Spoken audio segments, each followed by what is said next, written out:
Yes, hello students. So this is the next part. I'm continuing from here.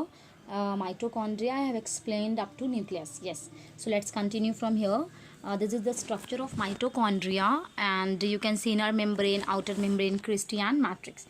Mitochondria एक membrane bound organelle है और mitochondria क्या synthesize करता है, energy rich compound को synthesize करता है they are also known as power house of the cell. Mitochondria are absent in prokaryotic cell. Mitochondria जो है वो प्रोकैरियोटिक सेल में एब्सेंट होते हैं. Mitochondria performs the most important function such as reduction, oxidative phosphorylation. ये हमारे life के activities के बहुत सारे इंपॉर्टेंट फंक्शंस को परफॉर्म करते हैं. Now next is endoplasmic reticulum. Endoplasmic reticulum is an interconnected system of membrane channels of three types. Has the structure smooth endoplasmic reticulum, rough endoplasmic, and the ribosomes, nuclear pore, nucleolus, and the nucleus. These are cisternae, vesicles, and tubules. जो एक interconnected membrane of system है इनका, उसमें तीन तरह के channels होते हैं, vesicles, cisternae, and tubules. वो क्या करते हैं? It serves as a pathway for distribution of material. वो serve करते हैं pathway, एक रास्ता देते हैं फॉर डिस्ट्रीब्यूशन ऑफ मटेरियल के लिए from one part of a cell to other. This is the function of endoplasmic reticulum. Now next is Golgi apparatus. It is also known as Golgi body.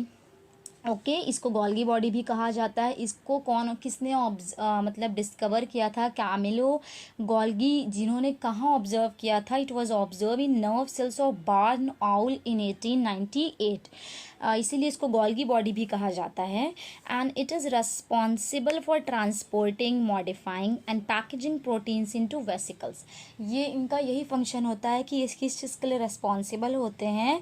ये transport करते हैं, modify करते हैं और packaging करते हैं प्रोटीन्स का. किस फॉर्म में? वेसिकल्स के फॉर्म में.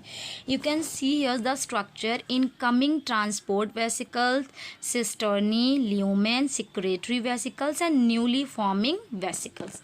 Now next is lysosomes. Lysosomes are present in all animal cells except RBC. Lysosomes कहाँ present होता है? सारे ही animal cells में present होते हैं except RBC, red blood cell को छोड़कर. And but only see these are most abundant in macrophages. ये बहुत ज़्यादा किस में अबेंडेंट होते हैं? मैक्रोफेजेज में बहुत ज़्यादा अबेंडेंट में पाए जाते हैं. And lysosomes are the organelle responsible for breaking down cellular waste. इनका काम क्या होता है? ये सेल्यूलर वेस्ट को ब्रेक डाउन करने के लिए रिस्पॉन्सिबल है. ओके इनको सुसाइडल बैग भी कहा जाता है.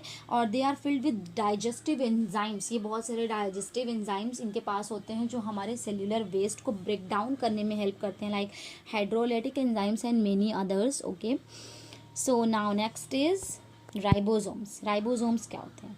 They are membraneless bound organelles. मैंने आपको पहले बताया था. Ribosomes are found in all cells except mature sperm and RBC. इन ये कहाँ नहीं पाए जाते हैं बेटा? मैच्योर स्पर्म और आरबीसी में.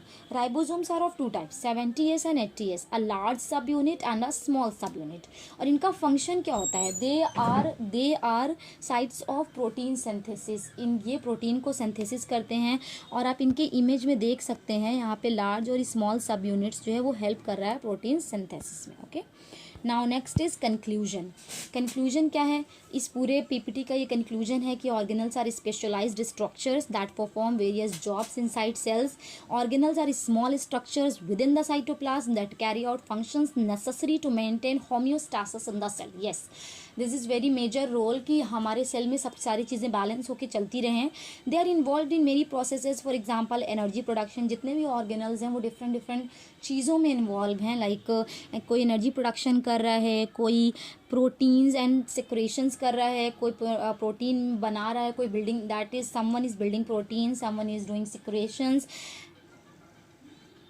and some other organelles destroying toxins. And here's the reference of this PPT. मैंने कहाँ से सारे PPT को ड्रॉ मीन्स बनाया है? some points I have taken from biology discussion and some from text book of Veer Bala Rastogi. I hope you like this PPT and the explanation of it. Thank you students. Like this channel and subscribe it. Have a nice day.